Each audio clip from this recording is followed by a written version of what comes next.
What's going on, guys? Welcome back to another video, and in today's video we'll be going over recursion in Python. Recursion is a programming concept where one function calls itself in its own function. Let's take a look. So imagine we want to write a function that finds the factorial of a number. And if you're not familiar with factorial, a factorial is just the result of a given number multiplied by all its previous numbers until it reaches 0, right? So if we wanted to find the factorial of 5, it would be 5 times 4 times 3 times 2 times 1. So traditionally what we would do is we define a function and we create a for loop.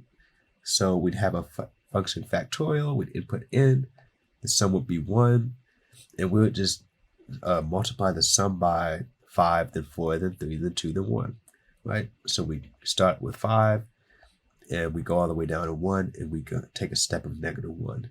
Then we would return the sum. So if I print factorial 5, this should be 120. All right. Now, you may not see a need for recursion here. And to be honest, this is a pretty basic example.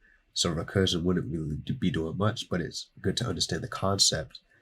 Recursion really comes into play when there's much more complex situations. For example, if you have a 4-dimensional array, that will require you to write 4 for loops to loop through the array. And that's just really hard to do, and it's not very readable or optimal to implement. So we do recursion. And once you understand recursion, it's pretty obvious when you use recursion over using loops. All right. So let's actually write a recursive function that uses, that gets the factorial of a number.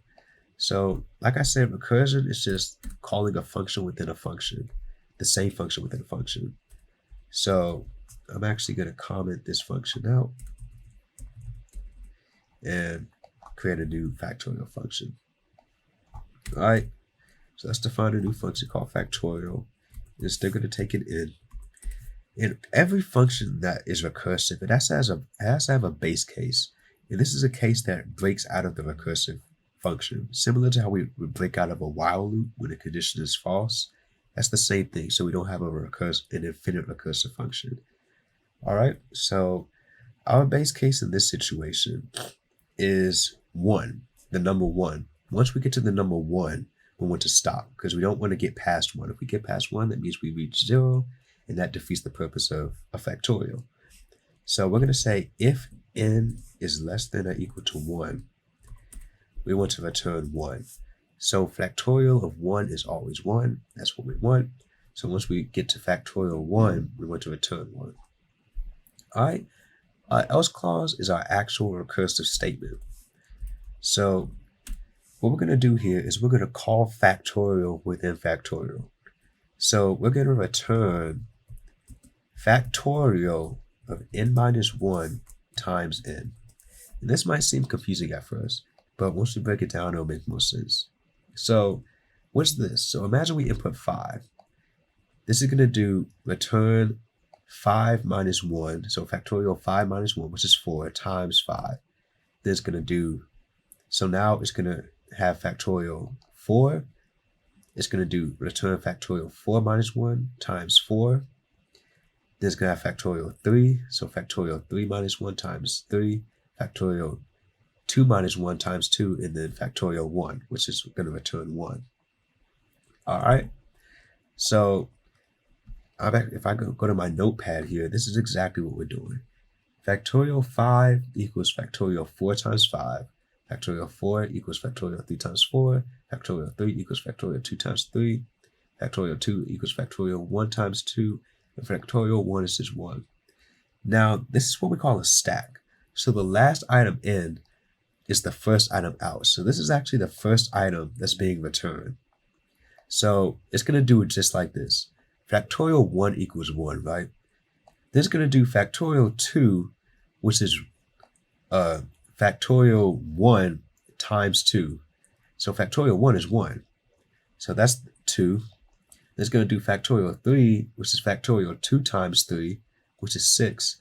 Factorial 4, which is factorial 3 times 4, which is 24, and then factorial 5, which is factorial 4 times 5, which is 120. So that's exactly how this is working. The last item in is the first item out. I hope that makes it more clear in how we're getting 120 and how we're using this factorial statement. So it's going to go all the way down to the base case, and then the base case is going to be the first item that's out. It's just going to go back through the line like I just showed. All right.